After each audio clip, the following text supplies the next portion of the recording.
নমস্কার বন্ধুরা, welcome to my channel মাঠে ময়দানে অফিসিয়াল। বন্ধুরা, এই ভিডিওতে আমি ইস্ট বেঙ্গল, মোহনবাগান ও ইন্ডিয়ান ফুটবল নিয়ে কিছু আলোচনা করব। তোমরা যারা আমার ভিডিওটা দেখছো, আমার চ্যানেলটা প্লিজ সাবস্ক্রাইব করে নাও ইন্ডিয়ান ফুটবলের এরকমই আরো আপডেট পেতে। তো প্রথমেই বলি, আজকে হচ্ছে 18ই নভেম্বর। আজকে ঢাকায় ভারত বাংলাদেশ মুখোমুখি হচ্ছে। ঢাকার বঙ্গবন্ধু স্টেডিয়ামে কিন্তু খেলাটা হবে সন্ধ্যে 7:30 দিয়ে। ম্যাচটা যদিও নিয়ম রক্ষার ম্যাচ, কারণ ভারত বাংলাদেশ কেউই কোয়ালিফাই করবে না নেক্সট রাউন্ডের জন্য। তাও ভারত বাংলাদেশের এখন যা পরিস্থিতি, এই ম্যাচের কিন্তু আলাদা একটা উত্তাপ রয়েছে। এবার কথা হচ্ছে ম্যাচটা কোথায় দেখাবে। তো বন্ধুরা, ম্যাচটা কিন্তু ফ্যান কোড অ্যাপে দেখানো হবে। টিভিতে কোনো লাইভ সম্প্রচার হবে না, মানে টিভিতে কোনো চ্যানেলে কিন্তু খেলাটা দেখানো হবে না। একমাত্র ফ্যান কোড অ্যাপেই কিন্তু খেলাটা দেখা যাবে। এবং যাদের ফ্যান কোড অ্যাপে খেলা দেখতে অসুবিধা আছে, তাদের জন্য কিন্তু আমি খেলাটা লাইভ দেখার ব্যবস্থা করে দেবো। একটু লেট হয়তো হতে পারে, কিন্তু লেট হলেও লাইভের বিষয়বস্তু কিন্তু আমি পিন কমেন্টে দিয়ে দেবো। যারা খেলাটা দেখতে চাও, এই ভিডিওর পিন কমেন্টে একটু খেয়াল রাখবে এবং এর সাথে সাথে চ্যানেলটাও একটু সাবস্ক্রাইব করে রাখবেন। যাই হোক, এবার অনেকেরই যেটা প্রশ্ন, সেটা হচ্ছে রায়ান উইলিয়ামস কি আজকে খেলবে। তো বন্ধুরা, রায়ান উইলিয়ামস ভারতীয় পাসপোর্ট পেয়ে গেছে ঠিকই, কিন্তু ভারতের হয়ে খেলতে হলে তাকে অস্ট্রেলিয়া থেকে এনওসি পেতে হবে, যেটা ভারত কিন্তু এখনো পর্যন্ত জোগাড় করে উঠতে পারেনি। মানে আমি যখন এই ভিডিওটা বানাচ্ছি তখনও পর্যন্ত রায়ান উইলিয়ামস কিন্তু এনওসি পায়নি। তার মানে আজকের ম্যাচে রায়ান কিন্তু অনিশ্চিত, কারণ এইটুকু সময়ের মধ্যে আর কি এনওসি আসবে, না আসারই কিন্তু চান্স বেশি। আর যদি খেলার কিছুক্ষণ আগেও এনওসি চলে আসে, তাহলে কিন্তু রায়ান উইলিয়ামস খেলতে পারবে, এই হচ্ছে ব্যাপার।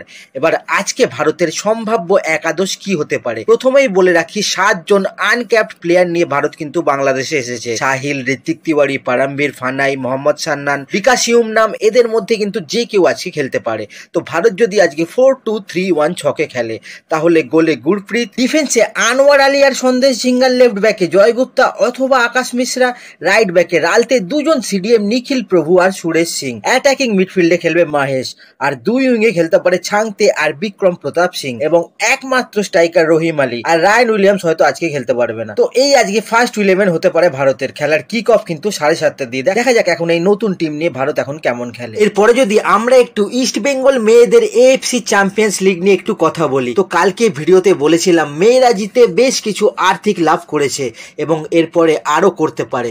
তো কতটা কি সেটা এবার বলি। তো কালকে বাম খাতুনকে হারিয়ে মেয়েরা অলরেডি 1 কোটি টাকা জিতে গেছে। এবার ইস্ট বেঙ্গল যদি গ্রুপ টপ করে, তাহলে 1 কোটি টাকার কাছাকাছি পাবে, প্লাস যে কটা ম্যাচ জিতবে $20,000 করে, তার মানে আরো 1 কোটি করে পেতে পারে। তো টোটাল 3 কোটি টাকা জেতার এখনো সম্ভাবনা আছে ইস্ট বেঙ্গল মহিলা টিমের। এখন দেখা যাক মেয়েরা শেষ পর্যন্ত সেটা করতে পারে কিনা। এরপরে তো গ্রুপে টাফ ম্যাচগুলো শুরু হবে। আগামী 20 তারিখ বৃহস্পতিবার ইস্ট বেঙ্গলের নেক্সট খেলা রয়েছে উহান জিঙ্গাদার সাথে। এটাই গ্রুপের কিন্তু সব থেকে টাফেস্ট ম্যাচ হবে।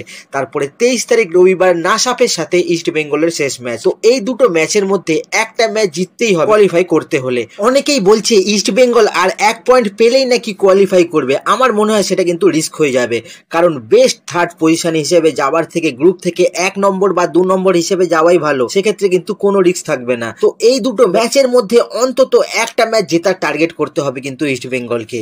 এদিকে ইস্ট বেঙ্গলই কিন্তু ভারতের একমাত্র টিম হয়ে গেল যারা কিনা কোনো কম্পিটিটিভ টুর্নামেন্টে পুরুষ এবং মহিলা দুটো বিভাগেই ইরানের টিমকে হারিয়েছে। এর আগে পুরুষরা ইরানের 5 ক্লাবকে হারিয়েছিল।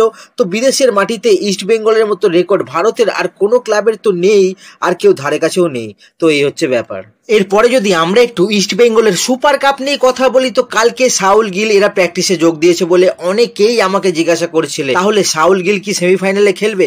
তো বলে দিই, সাউল গিল যোগ দিলেও এরা কিন্তু প্র্যাকটিস করছে না, রিহ্যাব করছে। আর প্র্যাকটিস থেকে কোন নিউজ আসা কিন্তু এখন বিশাল টাফ হয়ে গেছে। এখন কিন্তু পুরো ক্লোজ ডোর আর হেভি কড়াকড়ির মধ্যে কিন্তু প্র্যাকটিস হচ্ছে। তো এই দুজন খেলবে কি খেলবে না, সেটা কিন্তু আরো বেশ কিছুদিন দেখে তারপরে কিন্তু এই প্রশ্নের উত্তর পাওয়া যাবে। এখন আরো 14-15 দিন সময় হাতে আছে। আশা করি এই 14-15 দিনের মধ্যে এই দুজন ম্যাচ ফিট হয়ে যাবে। ফিজিও কিন্তু সেই হিসেবেই কাজ করছে। দেখা যাক এখন শেষ পর্যন্ত কি হয়। তো আজকের ভিডিওতে এতটুকুই। দেখা হচ্ছে আবার পরের ভিডিওতে। নমস্কার।